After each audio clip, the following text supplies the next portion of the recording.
नमस्कार, जय हिंद दोस्तों। स्वागत है आपका आपके अपने चैनल आईएएस स्कॉलर में। आज से हम इस चैनल पर पॉलिटी की नई सीरीज़ स्टार्ट करने जा रहे हैं। पॉलिटी की, ठीक है, जिसको हम कहेंगे ज़ीरो से हीरो। ज़ीरो से हीरो सीरीज़। इस सीरीज़ में हम क्या करेंगे कि पॉलिटी को बिल्कुल बेसिक से, ठीक है, मतलब पॉलिटी के मीनिंग से स्टार्ट करेंगे, ठीक है, और इसके बाद हाईएस्ट लेवल तक लेके जाएंगे, जो कि यूपीएससी के एग्ज़ाम में जो भी नॉलेज चाहिए होती है इस सब्जेक्ट में, ठीक है। तो हम इसको हाईएस्ट लेवल तक लेके जाएंगे। अक्सर क्या होता है कि हम लोग लक्ष्मीकांत को सब कुछ मान लेते हैं, ठीक है, मतलब पॉलिटी शुरू लक्ष्मीकांत से होती है, एंड लक्ष्मीकांत पे होती है बहुत सारे एस्पिरेंट्स के लिए। मैं ये नहीं कह रहा कि लक्ष्मीकांत ज़रूरी नहीं है, लक्ष्मीकांत बहुत ज़रूरी है, ठीक है, बिना लक्ष्मीकांत के शायद नहीं हो सकता। मतलब या तो लक्ष्मीकांत या फिर दूसरी बुक्स हैं जैसे डी बसु हो गई, ठीक है।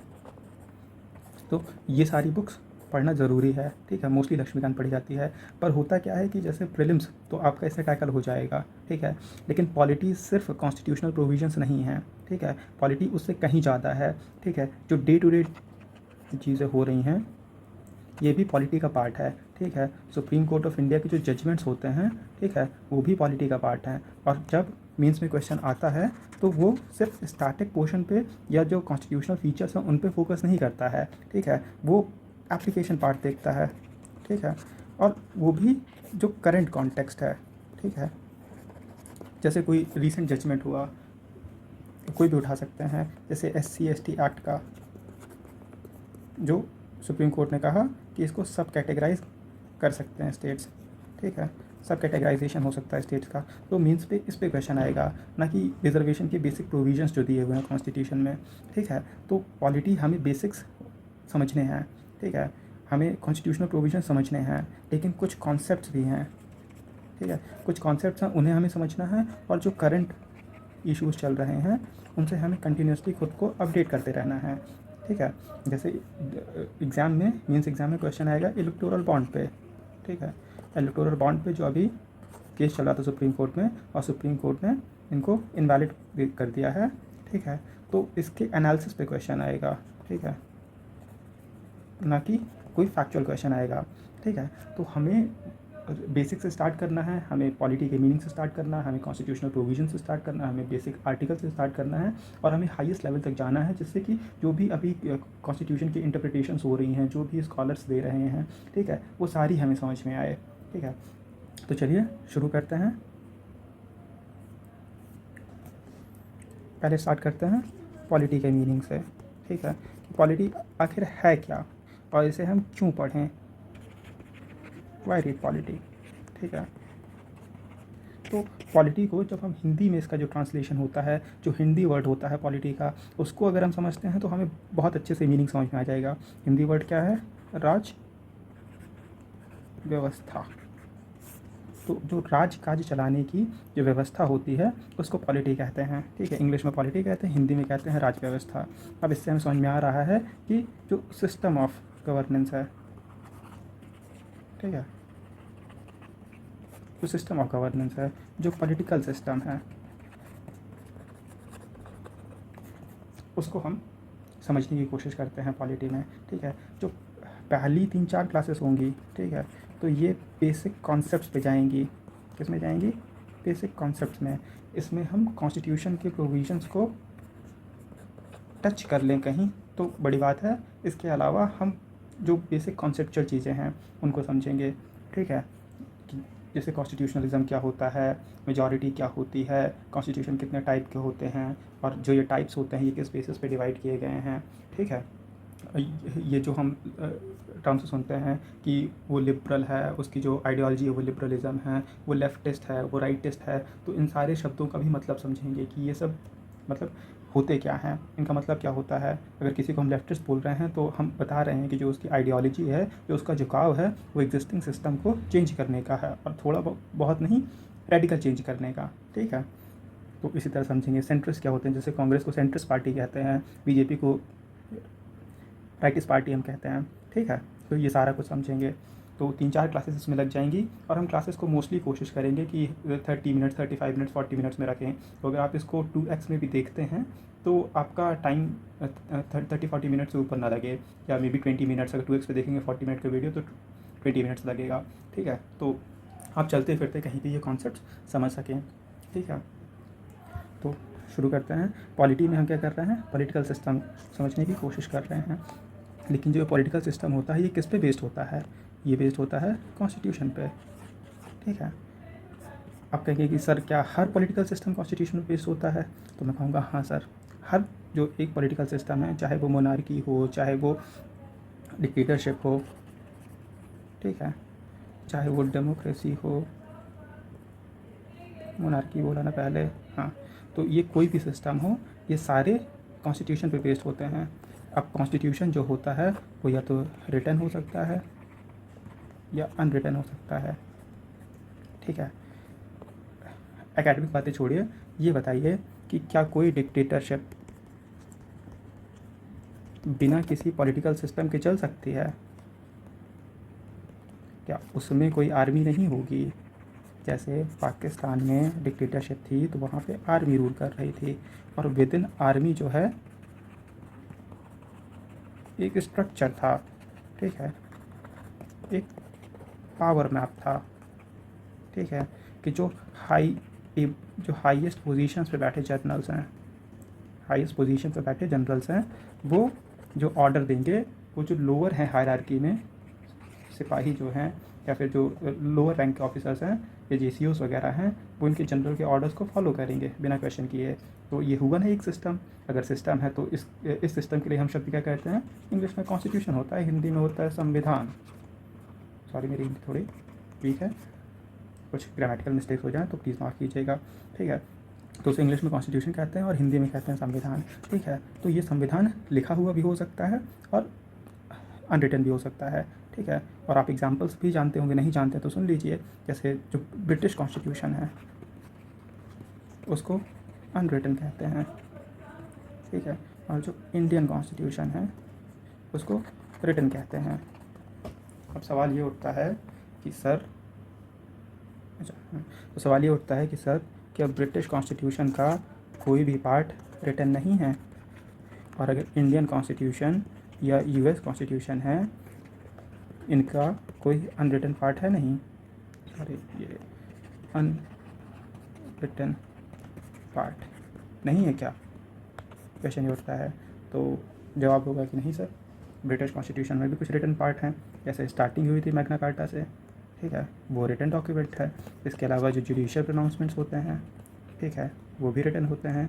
जो पार्लियामेंट लॉज पास करता है, ठीक है, ये भी रिटन होते हैं। तो फिर हम ऐसा क्यों कहते हैं कि ये अनरिटन कॉन्स्टिट्यूशन है? और जबकि इंडियन और यूएस कॉन्स्टिट्यूशन में कन्वेंशंस होते हैं, वो क्या रिटन है क्या? तो आंसर आता नहीं। अच्छा, जो जुडिशियल प्रोनाउंसमेंट्स हैं ये क्या रिटन है? तो आंसर आता नहीं।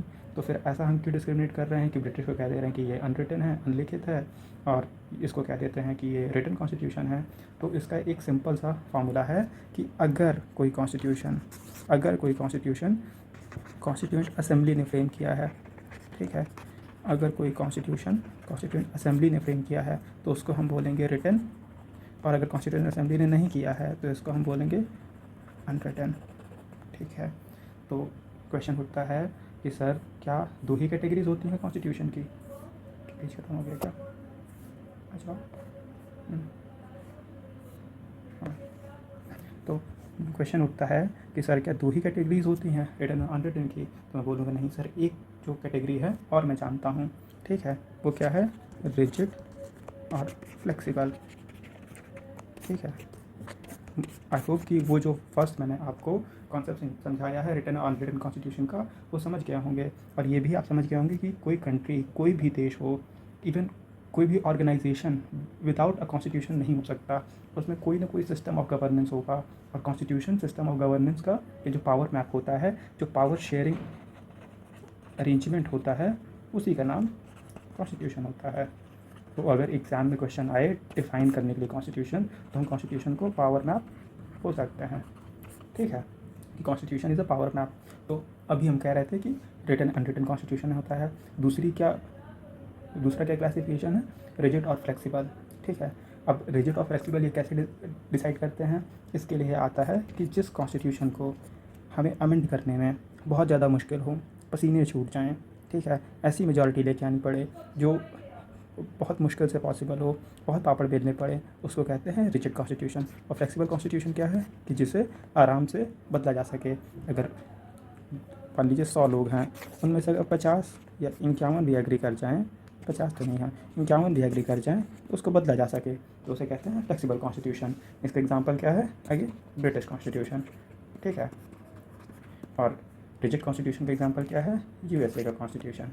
ठीक है, तो अब सवाल उठता है कि सर जो इंडियन कॉन्स्टिट्यूशन है, ठीक है, ये रिजिड है या फ्लेक्सिबल है। ठीक है, तो जवाब आता है कि ना तो सर ये रिजिड है और ना ही ये फ्लेक्सिबल है, ये क्या है, एक मिक्स ऑफ बोथ है।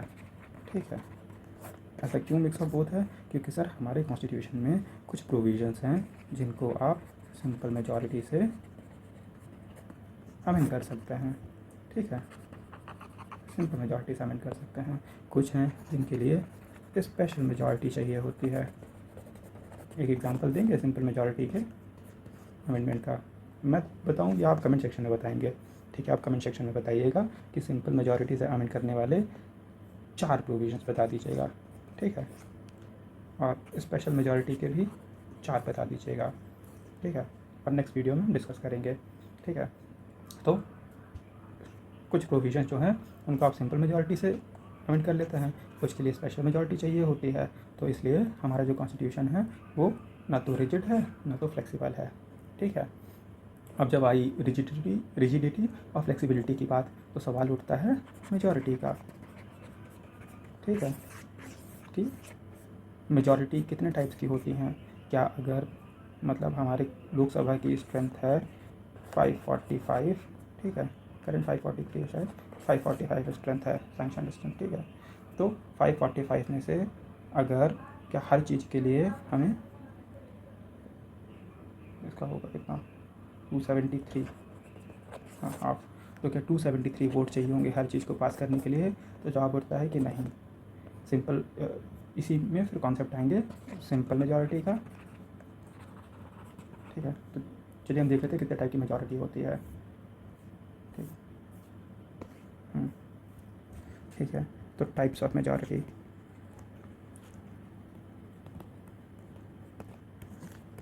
ठीक है, तो पहली होती है सिंपल मेजॉरिटी। ठीक, दूसरी होती है एब्सोल्यूट मेजॉरिटी। तीसरी होती है, हो गया इफेक्टिव मेजॉरिटी। ठीक है, और जो चौथी होती है वो होती है स्पेशल मेजॉरिटी। ठीक है, तो सिंपल मेजॉरिटी का, चलिए सिंपल मेजॉरिटी ये सारी मेजॉरिटी समझने के पहले एक कॉन्सेप्ट समझ लेते हैं कोरम का। ठीक है, तो कोरम क्या होता है कि मिनिमम नंबर ऑफ मेंबर्स जो रिक्वायर्ड होते हैं किसी भी सिटिंग को कन्वीन करने के लिए। ठीक है, कि इतने मेंबर नहीं होंगे तो जो हाउस की कार्यवाही है, जो भी फंक्शनिंग है, उसको बढ़ा ही नहीं सकते, कोई कार्यक्रम हो ही नहीं सकता। ठीक है, तो इसको कोरम कहते हैं। इंडिया में कोरम कितना है, 1/10 है। ठीक है, तो ये हो जाएगा अप्रॉक्सीमेटली 55 इन लोकसभा। ठीक है, और 25 इन राज्यसभा। ठीक है, तो अगर इतने मेंबर्स नहीं आए हैं तो कोई जो हाउस की प्रोसीडिंग्स हैं वो नहीं हो सकती हैं। तो क्वेश्चन आता है कि ये हमेशा फिक्स रहता है क्या, तो आंसर है नो, इसको भी अमेंड किया जा सकता है। ठीक है, और अमेंडमेंट के लिए क्या चाहिए है, सिंपल मेजॉरिटी चाहिए है, जो हम ऊपर अभी समझेंगे। ठीक है, तो अब आ जाते हैं सिंपल मेजॉरिटी कॉन्सेप्ट में। सिंपल मेजॉरिटी का कॉन्सेप्ट क्या है, सीधा सा कि 50% ऑफ प्रेजेंट एंड वोटिंग। ठीक है, एक एग्जांपल से समझते हैं कि जो हमारी लोकसभा की स्ट्रेंथ है वो 543 है, ठीक है। अब इसका कोरम कितना होगा 10%, तो ये हो जाएगा 55, ठीक है। अगर 55 लोग अवेलेबल हैं मतलब हाउस में हैं, तो मतलब हाउस की प्रोसीडिंग्स को हम आगे बढ़ा सकते हैं। अब हुआ क्या कि इन 55 में से जो अगर कोई बिल लेके आए उसमें से वोट कितने कर रहे हैं, सिर्फ 20 वोट कर रहे हैं। तो 55 प्रेजेंट हैं तो सिटिंग हो सकती है, क्योंकि 10% रूल जो है हमारा कोरम को वो मीट हो गया है। लेकिन प्रेजेंट और वोटिंग काउंट करते हैं सिंपल मेजॉरिटी में, प्रेजेंट प्लस वोटिंग, ठीक है। तो अगर 20 लोग प्रेजेंट इन वोटिंग है तो इसमें से हमारे एक बिल को पास होने के लिए कितने वोट चाहिए, 11 वोट्स, ठीक है। तो 543 के हाउस में, ठीक है, 543 के हाउस में 11 वोट से बिल जो है वो पास हो जा रहा है और लॉ बना जा रहा है, ठीक है, कानून बना जा रहा है। तो इसको कहते हैं सिंपल मेजॉरिटी। ये हमारे कॉन्स्टिट्यूशन में इसलिए दी गई है क्योंकि जो डे टू डे की चीज़ें हैं, जो सिंपल एडमिनिस्ट्रेशन का या गवर्नेंस का काम है, जिससे मतलब जो पॉलिटिकल सिस्टम है उस पर बहुत मेजर इम्पैक्ट नहीं पड़ता, ठीक है। तो उसके लिए हम सिंपल मेजॉरिटी यूज़ करते हैं, उसके लिए सिंपल मेजॉरिटी का प्रोविज़न दिया गया है। अब आता है कि सर स्पेशल मेजॉरिटी क्या है। तो स्पेशल मेजॉरिटी क्या होता है, 50% प्लस 1, सॉरी यहाँ 50% प्लस 1 बताना भूल गया था, हाँ 50% से ऊपर मतलब 50% plus 1 of total strength of house, ठीक है। टोटल स्ट्रेंथ ऑफ हाउस कितनी है, 545 है, ठीक है।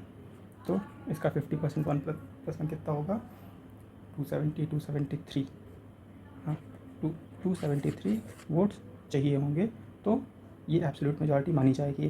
पर इंडियन कॉन्टेक्स्ट में ये कहीं पे भी एप्लीकेबल नहीं है।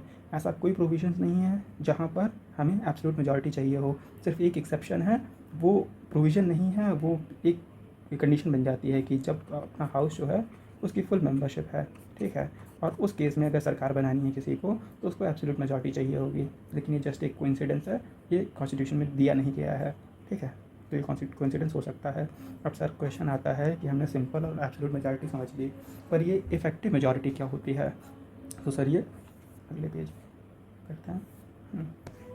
तो सर ये इफेक्टिव मेजॉरिटी का कॉन्सेप्ट क्या है कि लिख लेते हैं इफेक्टिव मेजॉरिटी।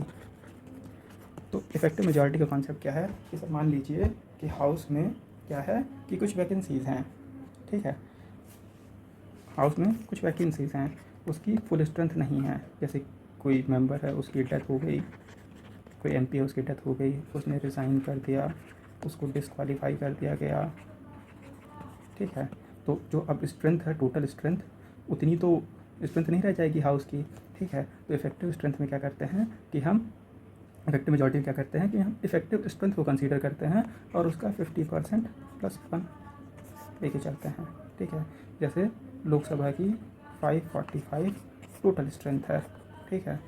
और अभी जो शायद श्योर नहीं हूँ, लेकिन जो प्रेजेंट स्ट्रेंथ है, ठीक है, ये होगी है कितनी, 543 है if I am not wrong, ठीक है। तो 543 स्ट्रेंथ है। और तो इफेक्टिव मेजॉरिटी में इसी को हम काउंट करते हैं। फॉर्मूला क्या होता है कि effective strength is equal to total strength minus vacancies, ठीक है। ये इफेक्टिव स्ट्रेंथ का फॉर्मूला होता है। और इफेक्टिव मेजॉरिटी क्या होती है, ये होती है 50% प्लस 1 ऑफ इफेक्टिव स्ट्रेंथ, ठीक है सर।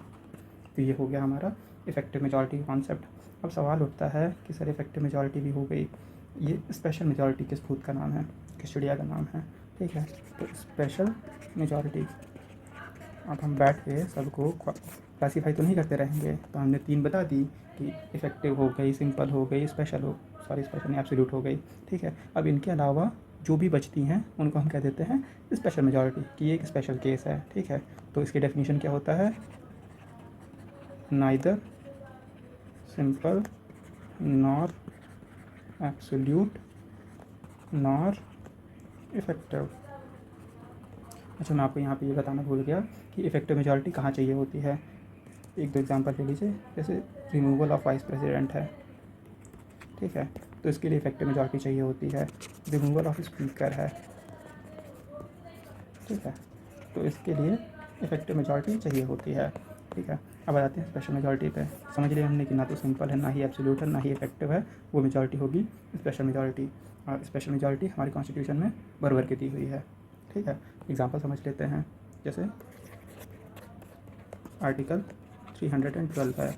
आर्टिकल 312 क्या कहता है कि राज्यसभा बाई स्पेशल रिजोल्यूशन, ठीक है, जो क्या होगा, special majority of 2/3 of present and voting से अगर अप्रूव करती है तो जो गवर्नमेंट है वो एक नई ऑल इंडिया सर्विस को बना सकती है, ठीक है। तो 2/3 ये ना तो सिंपल मेजॉरिटी में आता है क्योंकि उसमें 50% +1 होता है, जो प्रेजेंट एंड वोटिंग का एब्सोल्यूट में क्या होता है, टोटल स्ट्रेंथ का 50% +1 होता है, इफेक्टिव में क्या होता है, इफेक्टिव स्ट्रेंथ का 50% +1 होता है, ठीक है। तो 2/3 इन तीनों के क्राइटेरिया में नहीं आती, तो इसलिए हो गई स्पेशल मेजॉरिटी।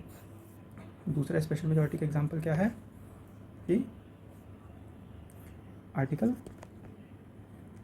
368 में, ठीक है, अमेंडमेंट प्रोसीजर है, ठीक है।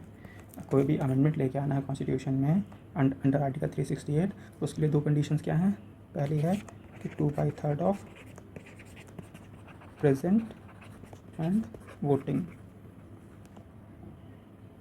तो 2/3 जो प्रेजेंट कर रहे हैं और उनमें से वोट कर रहे हैं उसका 2/3 नंबर होने चाहिए, ठीक है। अगर 60 पीपल प्रेजेंट ऑफ वोटिंग हैं तो इसका मतलब 40 से ऊपर होने चाहिए, ठीक है। एग्जाम्पल है, ऐसे ही इसमें अप्लाई नहीं होता है क्योंकि इसमें दूसरी कंडीशन भी है, क्या है कि 50% +1 of total strength of house. तो आप कहेंगे कि सर ये तो एब्सोल्यूट मेजॉरिटी हो गई क्योंकि 50% +1 of total strength of house कह रहा है, पर सर एक चीज़ देखिए कि इसके साथ ये कंडीशन से जुड़ी हुई है, तो इसलिए एक स्पेशल केस हो गया। तो ये स्पेशल मेजॉरिटी किसी भी अमेंडमेंट के लिए चाहिए होती है, ठीक है। और किस लिए चाहिए होती है, रिमूवल ऑफ सुप्रीम कोर्ट जज, सुप्रीम कोर्ट ऑफ इंडिया जज, ठीक है। हाई कोर्ट जज के लिए भी यही प्रोसीजर है, ठीक है। जस्टिस वर्मा का केस चल रहा है अभी, ठीक है। अगर आर्टिकल 61 में जो इम्पीचमेंट दिया हुआ है, इम्पीचमेंट प्रोसीजर जो है प्रेसिडेंट का, उसमें भी यही स्पेशल मेजॉरिटी हमें चाहिए है, ठीक है। सॉरी, ये वाली नहीं, आर्टिकल 368 वाली नहीं, इम्पीचमेंट में हमें स्पेशल मेजॉरिटी चाहिए, क्या है, 2/3 of total strength of house, strength of house, ठीक है। तो ये स्पेशल मेजॉरिटी के एग्जांपल्स हो गए, ठीक है। कोरम हम समझ चुके हैं। एक क्वेश्चन देते हैं और इसके बाद इस सेशन को एंड करते हैं क्योंकि शायद आधा घंटा हो गया है, ठीक है। और मैं आधे घंटे से ऊपर किसी भी लेक्चर को नहीं खींचना चाहता, ठीक है। तो क्वेश्चन ये है, इसका जवाब मैं नेक्स्ट क्लास में दूंगा, तब तक आप सॉल्व करके इसका जो आंसर है ये कमेंट सेक्शन में पोस्ट कीजिएगा, ठीक है। लोकसभा है, ठीक है, इसमें 280 मेंबर्स हैं, वो प्रेजेंट हैं, ठीक है। और इन 280 में से जो 212 हैं ये क्या कर रहे हैं, पार्टिसिपेट कर रहे हैं वोट में, ठीक है। तो इस कंडीशन में how many votes will be required to pass an amendment in above situation, ठीक है। कितने मेंबर हैं जो इन 280 में से वोट करें कॉन्स्टिट्यूशनल अमेंडमेंट बिल के फेवर में। ध्यान रखिएगा सिंपल मेजॉरिटी वाला नहीं, आर्टिकल 368 वाला अमेंडमेंट है, ठीक है। तो उसको पास करना है, तो कितने मेंबर्स हैं, 280 मेंबर्स प्रेजेंट हैं, इनमें से कितने मेंबर्स 280 मेंबर्स प्रेजेंट हैं और जो वोटिंग में पार्ट ले रहे हैं 212 हैं, ठीक है। तो इनमें से कितने मेंबर्स बिल के फेवर वोट करें जिससे कि बिल है वो कॉन्स्टिट्यूशनल अमेंडमेंट एक्ट बन पाए।